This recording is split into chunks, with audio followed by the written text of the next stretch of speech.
জয় জয় নিতাই গৌর সীতানাথ প্রেমানন্দে। এই মুহূর্তে আমরা চলে যাচ্ছি মায়াপুর থেকে শ্রী চৈতন্য মহাপ্রভুর জন্মস্থানে। এই যে মন্দির, এই মন্দির প্রাঙ্গণেই ভগবান কলিযুগের পতিতপাবন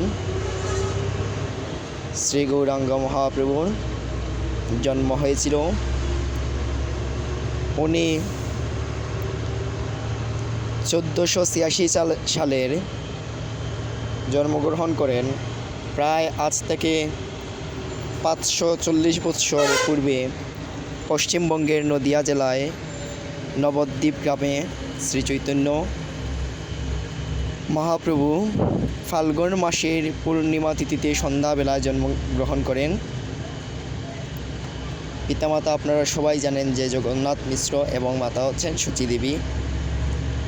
আর জগন্নাথ দেবের আদি নিবাস হচ্ছে বর্তমান শ্রীহট্ট, সিলেট জেলা, সিলেট বিভাগের ঢাকা দক্ষিণ মহাপ্রভুর বাড়ি। এখানে অপরূপ সুন্দর লীলাভূমি। ভগবান ওনার পার্শ্বদগণকে নিয়ে মন্দিরে বিরাজমান আমরা দর্শন করতে পারছি। বৃন্দা দেবী আছেন পাশে, পঞ্চতত্ত্ব, জগন্নাথ, অপূর্ব সুন্দর এই মন্দির। আপনারা সবাই আসবেন এই মন্দির দর্শন করতে। মন্দিরে গেলে মন পবিত্র হয়, ভবরোগ দূর হয়, এই ত্রিতাপ জ্বালা, সংসারের ত্রিতাপ জ্বালা দূর হয়। অপূর্ব সুন্দর মন্দির প্রাঙ্গণ, খুবই পরিষ্কার পরিচ্ছন্ন, চমৎকার। অনেক অনেক হাজার হাজার ভক্তগণ প্রতিদিন আসছে এই মন্দির দর্শন করতে। আমরা এই যে স্থান দেখতে পারছি, যে নিম বৃক্ষ আছে, এরই নিচে সচী দেবীর গর্ভে প্রসবিত হয়েছিলেন আমাদের কলির পতিতপাবন দয়াল ঠাকুর শ্রী চৈতন্য মহাপ্রভু।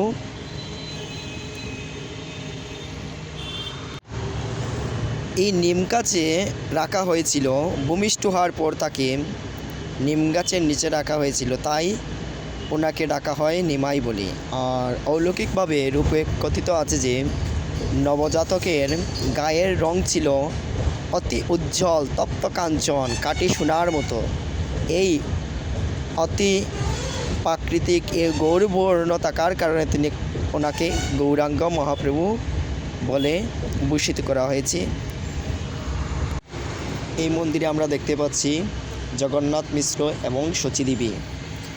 নিমাইয়ের শৈশব ছিল অত্যন্ত চঞ্চল ও আনন্দময়। তিনি দিন কাটিয়েছেন, তিনি গঙ্গার ঘাটে বন্ধুদের সাথে খেলা করতেন। পণ্ডিত নিমাই ছিলেন অত্যন্ত মেধাবী। তিনি গঙ্গাদাস পণ্ডিতের চতুষ্পাটিতে ব্যাকরণ ও অলঙ্কার, ন্যায়শাস্ত্রে অনেক অভিজ্ঞতা অর্জন করেন। খুবই জ্ঞানী ছিলেন। অল্প বয়সী তিনি একজন দিকপাল পণ্ডিত হিসেবে প্রতিষ্ঠিত হন এবং নিজে একটি টুল খোলেন। কথিত আছে কাশীর বিখ্যাত দিগ্জয়ী পণ্ডিত কেশব কাশীরি নবদ্বীপে এলেন। নিমাই তাকে বিচারে পরাজিত করেছিলেন, সেই কাহিনীটিও আছে। আমরা আস্তে আস্তে দর্শন করব। এখানে রয়েছে মন্দির, অনেক সুন্দর মন্দির নৃসিংহদেবের। নবদ্বীপে হাজার হাজার মন্দির আপনারা আসলে দর্শন করতে পারবেন। আর এই মন্দিরটি হচ্ছে বিশেষভাবে ভগবানের জন্মস্থান এখানেই। এবং যখন তিনি বড় হন, জগন্নাথ মিশ্র পরলোক গমন করেন, তিনি গয়ায় যান, পিতৃশ্রাদ্ধ করেন। সেখানে ঈশ্বরপুরীর কাছ থেকে তিনি দীক্ষা গ্রহণ করে সন্ন্যাস জীবনে প্রবেশ করেন।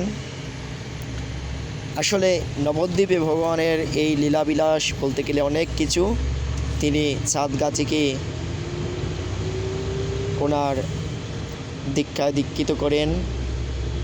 আমরা চাঁদগাছিরও গল্প কাহিনী শ্রবণ করব।